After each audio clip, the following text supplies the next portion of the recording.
first light. Since it is first light, I'll stop so you can actually see me. Day 47 of the Grand Enchantment Trail. Today is going to be the big mile day. From where I camped, it's about 3.8 miles to the last camping spot, and then it's 27-mile road walk. Technically, I'm on the road right now anyway. 27-mile road walk with no possible camping, with the exception of around like 21-22 miles in, which is what I think I'm aiming for today. I have my headlamp on because I was hoping to hike in the dark a little bit to make up some time, but yeah, I started hiking at first light, which is way better than yesterday, especially since it's cold. It's really hard to get up when it's cold.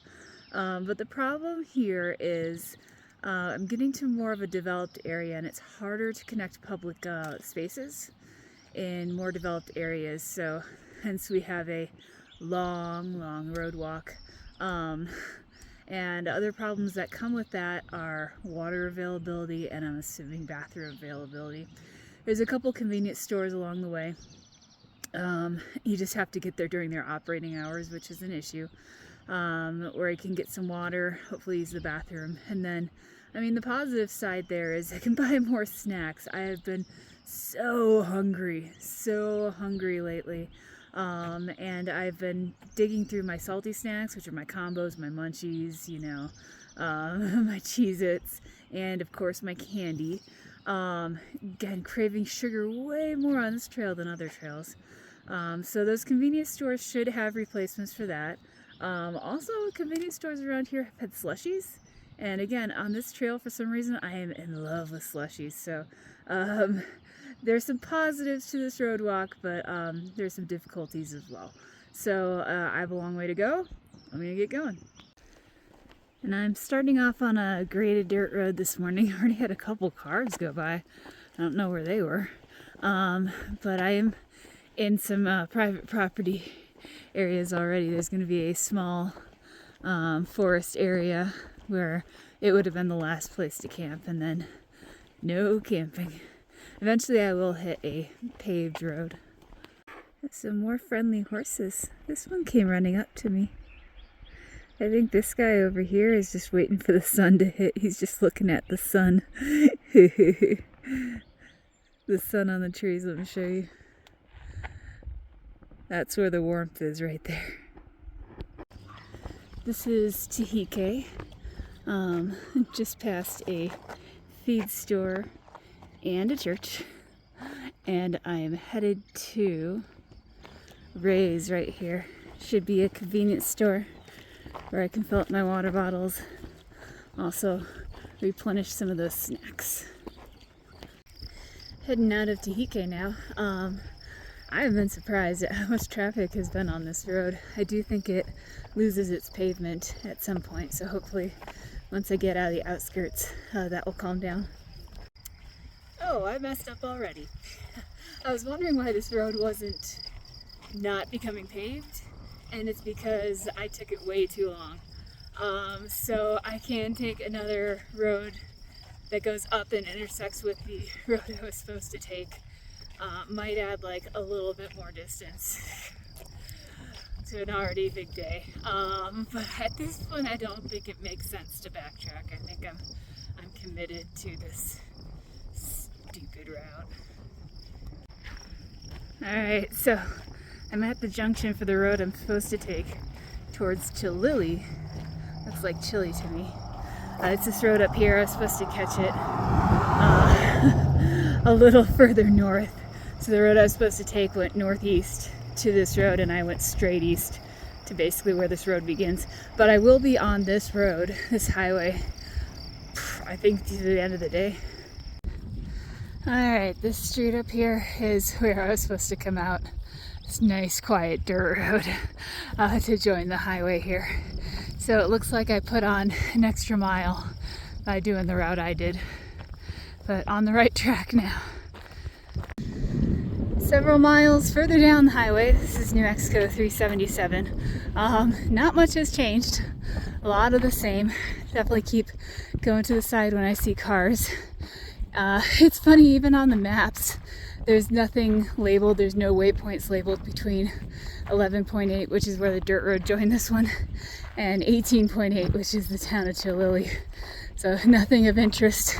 Interestingly enough, I had one person straight up stop and ask if I needed a ride, and another one stop and ask what I was doing because he saw me twice, and you know, once he found out, asked if I had enough water or food. So really nice people in this area, which is really funny because I know Masochist has had problems hitching into places, and one of the last messages I got was how he was standing waiting for a hitch in a thunderstorm for 2 hours to get to Mountain Air.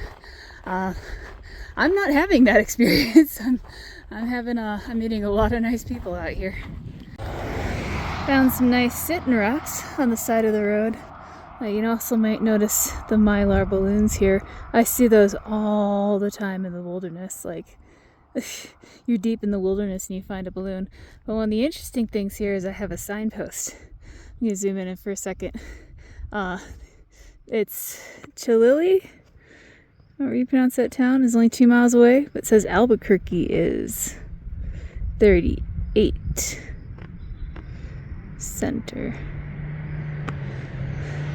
Which is actually kind of funny because once I finish this road walk, like the complete road walk, probably tomorrow, that's about the amount of miles left on the trail. I spoke too soon. What I thought were mylar balloons were tinsel for this shrine, I guess. Just on the side of the road. There's little Christmas tree balls and everything. I have no idea what this is. Like, it's just here. There's nothing else around. I don't know what that is. Mysteries of the trail. Approaching Chilili. There's no convenience stores or services here. I just gotta pass through, but it feels like I'm making a little bit of progress. So in Chilili, when I was walking through, a woman stepped outside her door to offer me water. She had mistaken me for her niece. I'm not sure if the offer for water was before or after she realized I wasn't her niece, but we got to talking, and I know there's a convenience store several miles up. It closes at 6, and I wasn't sure if I was going to get there in time. She knows the person, and she almost knew the number by heart. Just the last 2 digits she had trouble with, but we looked at the number and she told me to call him because sometimes he allows camping. So if I don't get there in time, I might call him, because the goal of today is just to get to a legal camping spot. But again, really nice people I've been meeting. Oh my gosh, this never ends. So this little tiny thunderstorm right in front of me, oh, there was lightning. I had a tiny bolt crack right in front of me, right on the other side of that road right there. Like, oh my God. It didn't even touch the ground. It just like kind of hovered just in front of me. I thought I was done with this. So I guess I'm taking a little break for my road walk. See this face? Not cool. Not cool, lightning.